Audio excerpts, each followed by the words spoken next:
Hello everybody and welcome back to the Fortress of Solitude. Today we're going to be checking out Action Comics issue 1057 by Philip Kennedy Johnson and Rafa Sandoval. Johnson begins a new arc this issue and focuses on the Blue Earth movement and their leadership, revealed last issue to be a young woman named Norah Stone, who comes to the Daily Planet for an exclusive interview with the reporters. However, she'll only let Clark Kent conduct the interview.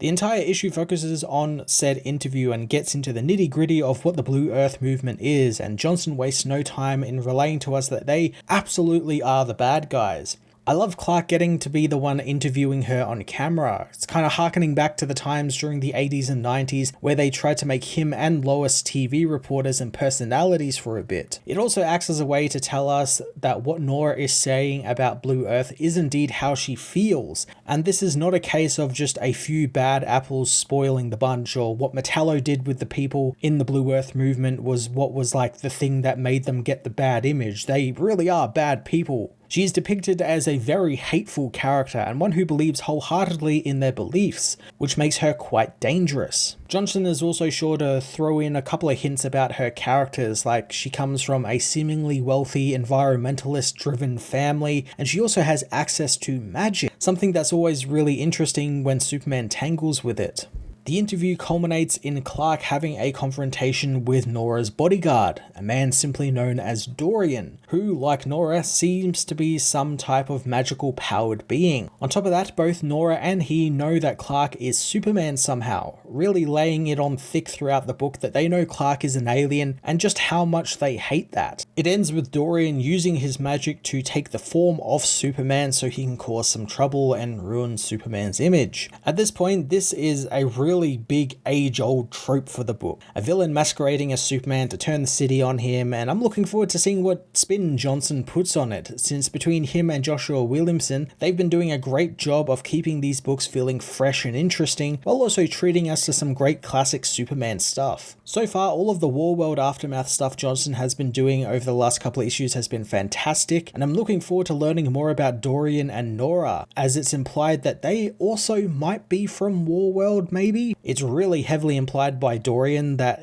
if Superman hadn't come to them, then maybe they wouldn't be meeting like this, so it's definitely hints that he is from Warworld at least. I'm not sure about Norah, but I'm intrigued to find out. The book also features two backup stories, one with Dan Jurgens wrapping up his Lois and Clark story, which is fine. Again, most of his modern writing is just him retelling his older, more popular work, or harkening back to that work and referencing that work, in this case, The Death of Superman, since it's the big anniversary this year, as well as that's the one that everyone recognizes Dan Jurgens is a big part of. The backup is full of stuff related to The Death of Superman, like having a new villain called Doombreaker, who's basically a Doomsday ripoff, because we don't have enough Doomsday ripoffs or Doomsday clones running around, that we need more of them apparently. Magdalene Visaggio meanwhile picks up with Connor Kent in the aftermath of his small solo series with Kenny Porter. Connor is back in Smallville, and this time he's coloured his hair with a splotch of red. Now I call it a splotch and rather than just him just having coloured hair, because in every panel it just looks like that, like a splotch, like it's wet. And apparently that was like a running joke through the issue, even though it's never really brought up until the end. It's always wet, which isn't really how dye and hair works, but whatever. It gets really weird when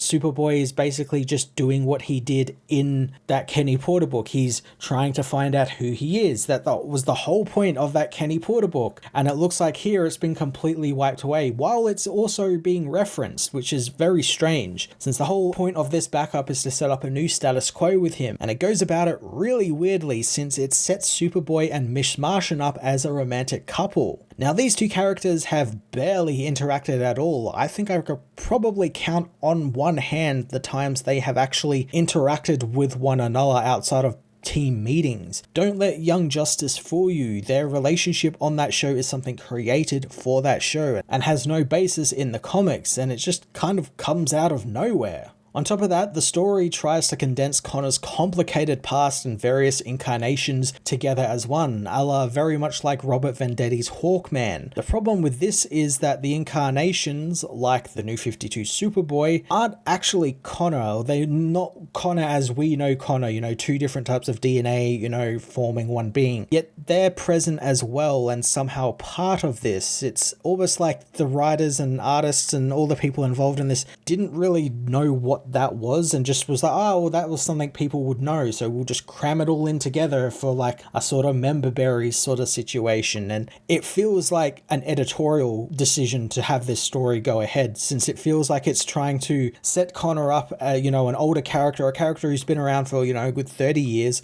up for younger audiences. It feels like it's setting him up for, to appeal to younger people. And he's going forward into the Superman book in some regard, as well as some book called The Speed Force, which is really strange, him being involved in a Speed Force book. That's very odd. But I'm looking forward to seeing where Connor ends up. I do think the whole story and whole journey of him trying to find out what he can be besides Superboy is interesting. It's just here it doesn't feel right. It just feels so unnatural and feels very processed and feels like, okay, this character has been around for this long. We need to do something to sort of jazz them up a little bit, much like how in the New 52 they jazzed him up and it just ended up like a complete mess. All of the book's art was top-notch though. Rafa Sandoval tackles the main story and brings his signature cinematic, large-scale feel to the story, which is no small feat since the book is set within a small TV studio for about 90% of its run. I love his depiction of Superman's visions and auditory senses and how they were being used to detect if Norah was lying. It was a really interesting way to depict them, especially since they're powers that often get depicted in just very simple ways like waves or like Superman's eyes glow very briefly. I like that there was an actual visual component to it this time. Lee Weeks finishes up with the Lois and Clark story and brings some of his nice, bold and sure line work to an otherwise milquetoast story. The action looked great, and I like that most of his panels were set against stark white backgrounds, really sort of contrasting with all of the dark colors of Superman's black costume, as well as the purples and pinks of the killer mechs and the villains. Matthew Clark's Superboy work was highly detailed, made great use of coloring, as well as some neat paneling to break up a really complicated and truncated story. I appreciate the added detail of the 90s set pages having those great Ben-Day dots and the texture of the paper from that era. Like, it looked like the paper of that era, that sort of grainy, sort of just off-white color that you'd see in the older comics of that era. It really helps set it apart from the rest of the story as an important part of Connor's life, since extra time and effort was put into those parts of the story. The return of ongoing stories for Action Comics was pretty great, beginning a new story arc in the main book with some new villains revealing their motives and setting up cool confrontations between Superman and an evil version of himself. The only real downside is the backups, which feel out of place and, in Superboy's story's case, very unnatural and very manufactured and synthetic and not organic in the slightest. I'm going to give this issue an 8.5 out of 10.